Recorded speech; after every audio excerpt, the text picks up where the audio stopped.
Good afternoon, folks. Here we have the A2807 after a little bit more work today.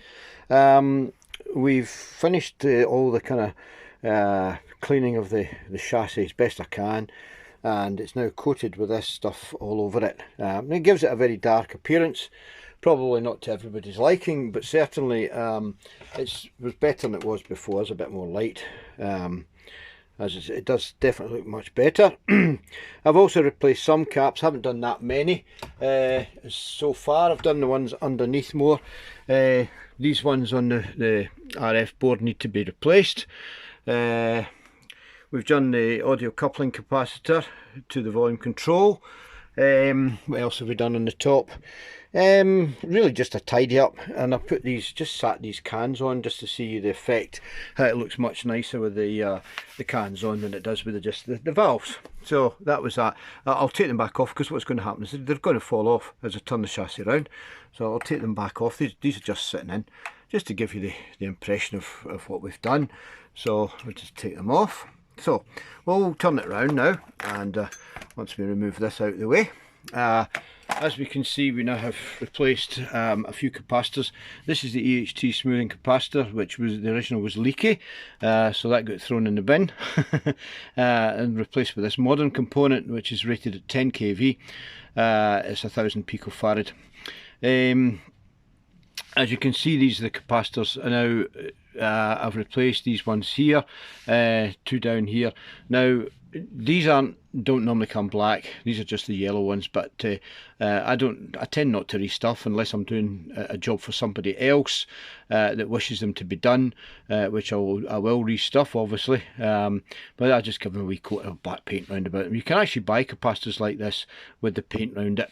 Well, not paint, it's just got it's a black sleeve, obviously, or a black plastic, but it's still got the yellow end caps.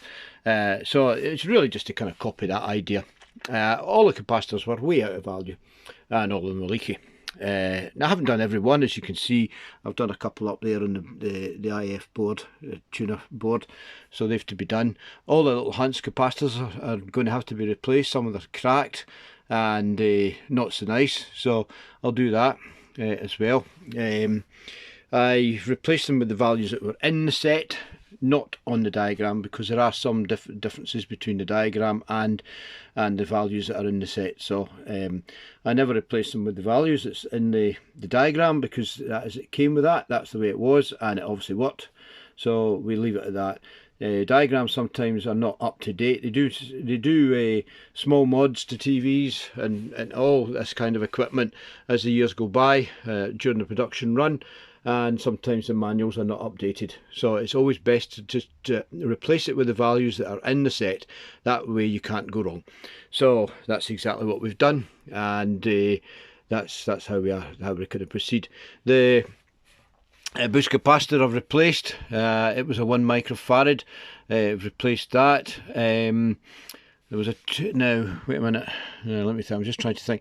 There's a No, that's not the boost capacitor. This is the boost capacitor here, sorry. This 1 microfarad is actually the capacitor from the block-in oscillator transformer. It's returned the decoupler down to earth, so that was replaced. It was way off value, and the boost capacitor was showing signs of leakiness, so that get changed. This is the screen feed to the line output valve, a 4.7K, and it was one of these type of resistors, the old body tip spot types, and it was way down in value, so that has now been replaced with a more up-to-date with the 4.7K 10%. Suitably rated. I don't like the position of the resistor in relation to the capacitor. The waxy probably was getting a little bit of stress from the heat from that resistor, but the modern ones are a bit more well, less troublesome for higher temperatures. It should be far enough away. The actual capacitor was touching the resistor, and there was all wax all over the resistor as well, so that just shows you how bad it was. So a bit of a design issue, but that's not to be unexpected with this chassis, of course, as we know. Not being probably the best designed set that ever there was.